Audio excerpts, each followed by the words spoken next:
রক্ত নয়, তার আগে আমরা বলি না যে আমি অমুক পার্টি করি, অমুক পার্টির রক্তই আমাকে লাগবে, বা আমি অমুক ধর্মের মানুষ, আমাকে অমুক ধর্মের ব্লাড দেওয়া হোক, এ কথা কিন্তু আমরা বলি না। আমরা কি বলি, আমাদের ব্লাডের গ্রুপটা উল্লেখ করি, ব্লাডের গ্রুপটা উল্লেখ করে আমরা বলি কি তাই আপনার রিকুইজিশন যে ফর্মটা আছে সেটা ব্লাড ব্যাংকে গিয়ে দিই, সেখান থেকে আমরা আমাদের রক্তটাকে নিয়ে আমাদের যারা অসুস্থ তাকে সুস্থ করার চেষ্টা করি। তাহলে আমরা যখন ব্লাড ব্যাংকে গিয়ে ব্লাড ডোনারের রক্ত নিই, তার ধর্মীয় পরিচয় দেখি না, তার রাজনৈতিক পরিচয় দেখি না, তার শুধু একটাই সামাজিক পরিচয় দেখি আমরা মানুষ। তাহলে আমরা যারা ব্লাড ডোনেশন ক্যাম্প করছি সেটাকে আটকানোর জন্য, সেটাকে দুর্বল করার জন্য বিভিন্ন প্রপাগান্ডা চালানো হচ্ছে কেন? যারা চালাচ্ছে আমরা মনে করি তারা মানবতা বিরোধী, তারা সমাজ বিরোধী।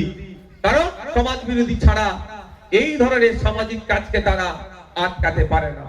আমার পূর্বেকার বক্তা আমাদের আব্দুল মালিক মোল্লা সাহেব আপনাদেরকে বললেন বক্তব্যতে, হাতিশালা 6 লেনে আমরা একটা প্রোগ্রাম করতে চেয়েছিলাম, সেখান থেকে প্রোগ্রামকে দূরে সরিয়ে দিয়েছিল, কিন্তু আমাদের প্রোগ্রাম হয়েছে। হয়তো 1000 ইউনিট ব্লাডের আমরা ব্যবস্থা করতে পারতাম, সেখানে আমরা কত হয়েছে, 630টা হয়েছে। এটা কি আমাদের ক্ষতি হলো? আমাদের ক্ষতি হলো না। 630টা ব্লাড মানে একটা ব্লাড 4 জনের উপকারে আসে। যদি ওটাকে কি করে প্লাজমা আরো যে পাট হয় না, 1 ইউনিট ব্লাড চাইলে 4 জনের উপকারে আসে। তাহলে ভাবুন যে 370 জন আর কম ডোনার হলো। তাহলে এই 370 ইনটু 4 প্রায় 12,000-এর উপরে মানুষ আজকে ওই সমাজ বিরোধীদের জন্য ক্ষতিগ্রস্ত হলো। তাহলে আরো 1000 মানুষ ভাঙনের মানুষের দেওয়া রক্ততে উপকৃত হতো। আমাদেরকে হারানো হলো না, সমাজ ব্যবস্থাকে হারাচ্ছে। প্রতিটা ক্ষেত্রে এরা এদের রাজনীতি, নোংরা রাজনীতি করার জন্য সমাজকে কুলসিত করার চেষ্টা করছে।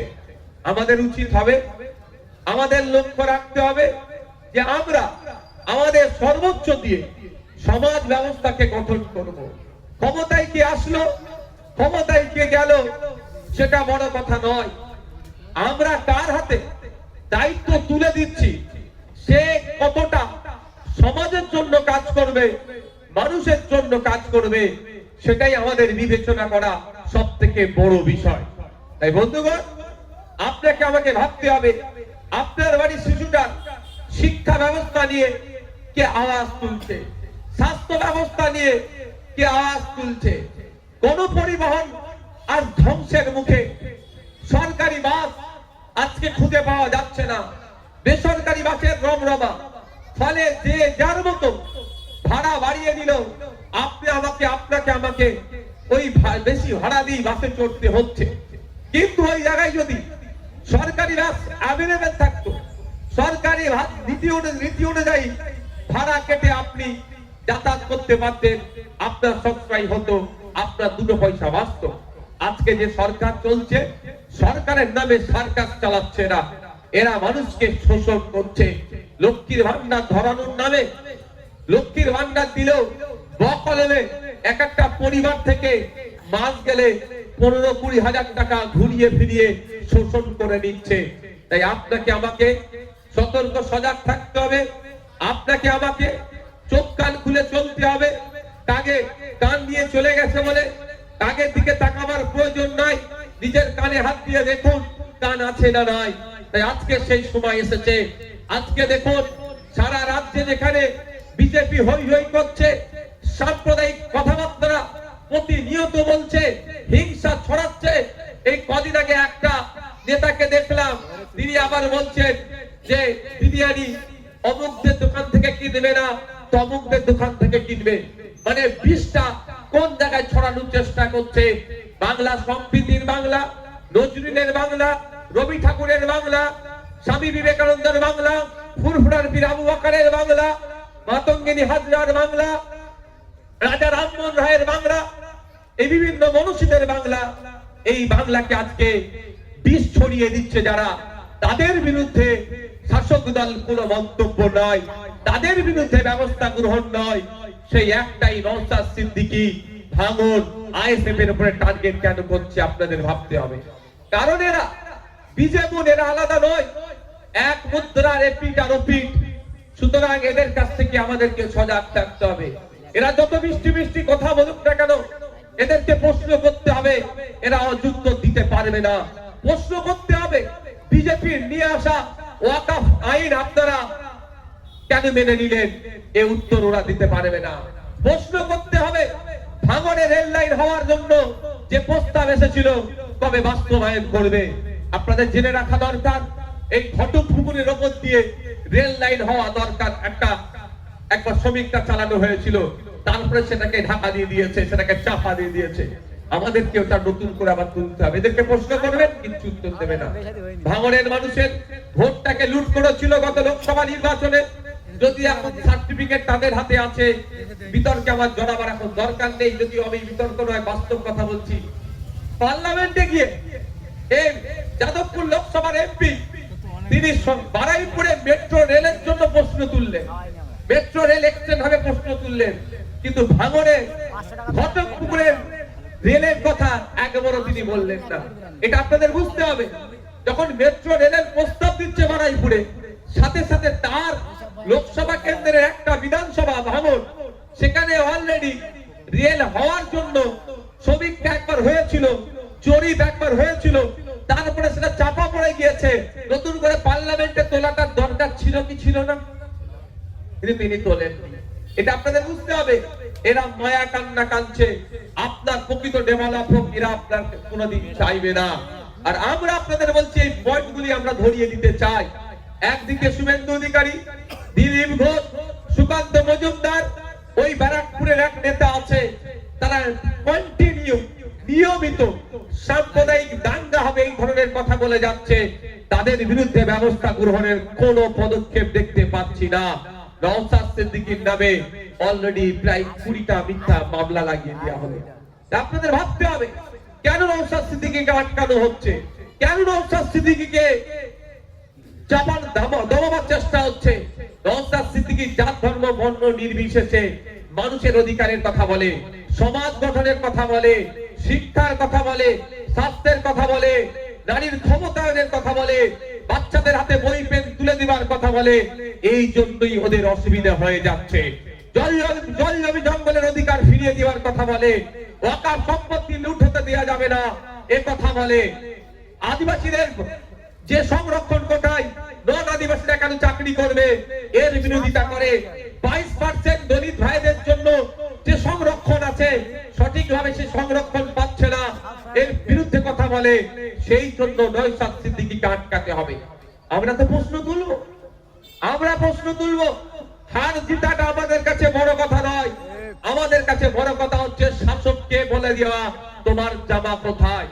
উলঙ্গ হয়ে রাজা ঘুরছে, আর এই চাটুকারের দলেরা রাজার মানে জামা কোথায়, পোশাক কোথায়, এই প্রশ্ন করার সাহস পাচ্ছে না। এই প্রশ্ন আইএসএফ করছে বলে এদের অসুবিধা হয়ে যাচ্ছে। একবার নয় 100 বার প্রশ্ন করবে রাজাকে যে নিউ টাউনের মতো জায়গায়। আমার আগের পূর্বেকার বক্তা তাপস ব্যানার্জি মহাশয় বললেন যে নিউ টাউনের যে হিটকোট জায়গাতে কোন ধর্মের স্থান তৈরি করা যাবে না, ওই রেগুলেশন নাকি আছে। আমার পূর্বেকার বক্তা বললেন, তাহলে আমরা প্রশ্ন করব যে হিটকোট জায়গাতে কোন ধর্মের স্থান করা যাবে না বলে যদি এই ধরনের রেগুলেশন থাকে, আপনি কিভাবে প্রায় 51 বিঘে জায়গা দিয়ে ওখানে ধর্মস্থান তৈরি করছেন, দুর্গাঙ্গন তৈরি করছেন? এই প্রশ্নটা আমরা তুলছি বলেই অসুবিধা হয়ে যাচ্ছে। নওশাদকে আটকাতে হবে। তবে আপনাদের জানিয়ে দিয়ে যাচ্ছি, আমাদের পার্টি তৈরি হচ্ছে ক্ষমতা দখল লক্ষ্য নয়, সমাজ ব্যবস্থা পরিবর্তনের লক্ষ্যে। কটা এমএলএ হলো, কটা এমপি হলো, কটা মন্ত্রী হলো, এটা আমাদের ফ্যাক্টর নয়। আমাদের বিষয়বস্তু হচ্ছে যে হকটাকে বলতে হবে, ন্যায়টা বলতে হবে, সত্য কথাটা বলতে হবে। আগামী দিনে মমতা ব্যানার্জির কাছ থেকে জবাব চাওয়া হবে যে নিউ টাউনের যে হিটকোট জায়গাতে কোন ধর্মের স্থান তৈরি করা যায় না, আপনি সেখানে শিল্পের জায়গাতে যেখানে কলকারখানা হওয়া দরকার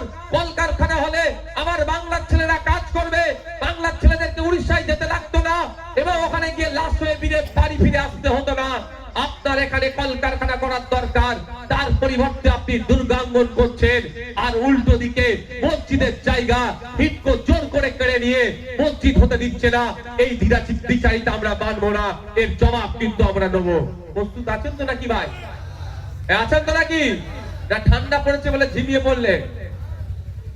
প্রশ্ন করবেন না? প্রশ্ন আমরা করবো মমতা ব্যানার্জিকে, আর মমতা ব্যানার্জিকে জবাব দিতে হবে যে আপনি শিল্পের জায়গায় মন্দির বানাচ্ছেন, আর মসজিদের জায়গাকে আপনি আবার কেড়ে নিয়ে হিটকোর মধ্যে ঢুকিয়ে দিচ্ছেন। এই দ্বিচারিতা মানব না। তবে একটা কথা বলতে চাই, শুধু মসজিদের জায়গা নয়, যদি ওটা মন্দিরের জায়গা ইচ্ছা করে কেড়ে নেয়, তারও বিরুদ্ধে আইএসএফ কথা বলবে, নওশাদ সিদ্দিকী কথা বলবে। গুরুদুয়ারার জায়গা যদি ইচ্ছা করে কেড়ে নেয় মমতা ব্যানার্জির সরকার, তার গুরুদুয়ারার পক্ষ নিয়ে মমতা ব্যানার্জির বিরোধিতা নওশাদ সিদ্দিকী করবে, আইএসএফ করবে। একটু জানিয়ে দিতে চাই, ভাই তুমি মিডিয়ার লোক নাকি? এই ভাই বসো, মিডিয়ার লোক ছেলে এখানে দাঁড়াবে, আপনি দাঁড়িয়ে আছেন কেন? এটা মিডিয়ার জন্য ফাঁকা জোন করে রাখা হয়েছে। আপনাদের জানিয়ে দিই, যদি গির্জার জায়গা অবৈধ পন্থা অবলম্বন করে মমতা ব্যানার্জি সরকার দখল করতে চায়, কেউ তার পাশে দাঁড়াক আর নাই দাঁড়াক, ওই গির্জার পাশে কেউ দাঁড়াক আর নাই দাঁড়াক, নওশাদ সিদ্দিকী দাঁড়াবে, ইন্ডিয়ান সেকুলার ফ্রন্ট দাঁড়াবে। হ্যাঁ বন্ধুগণ, এই প্রশ্নগুলো মমতা ব্যানার্জিকে আর কেউ করছে না। চাটুকারের দলেরা, মুসলমানদের ভালো সাজা নেতারা, দলিতদের ভালো সাজা নেতারা, আদিবাসীদের ভালো সাজা নেতারা আজকে কথা বলছে না, সব মমতা ব্যানার্জির কাছে আত্মসমর্পণ করে নিয়েছে। গুটি কয়েক মানুষ আছে মিথ্যা মামলা দিয়ে তাদেরকে দমিয়ে রাখার চেষ্টা করছে, তার মধ্যে নওশাদ একজন, আমাকে বিভিন্ন ভাবে আটকানোর চেষ্টা করছে। আমি এতটুকু কথা বলতে চাই, আমি ওইসব ফালতু কথা বলে সময় নষ্ট করতে চাই না, এতটুকুই শুধু এই বিষয়ে কথা বলতে চাই। অনেকে তো বক্তব্য দিয়ে ফেললো ওই বিষয়ে, লাগাতার দেখি বক্তব্য দিচ্ছে, যাক সবার বাক স্বাধীনতা আছে, আমি তো আটকাতে পারি না, ফ্রিডম অফ স্পিচ। তো ফ্রিডম অফ স্পিচের নামে কেউ না অশালীন কোনো মন্তব্য করে, শালীনতা বজায় রেখে। শুধু এতটুকুই বলতে চাই, যতই ধমকাও চমকাও নওশাদ সিদ্দিকীকে, নওশাদ সিদ্দিক তোমার পিসিমণির কাছে আত্মসমর্পণ করবে না, এটা তুমি তোমার ডায়েরিতে লিখে রাখো।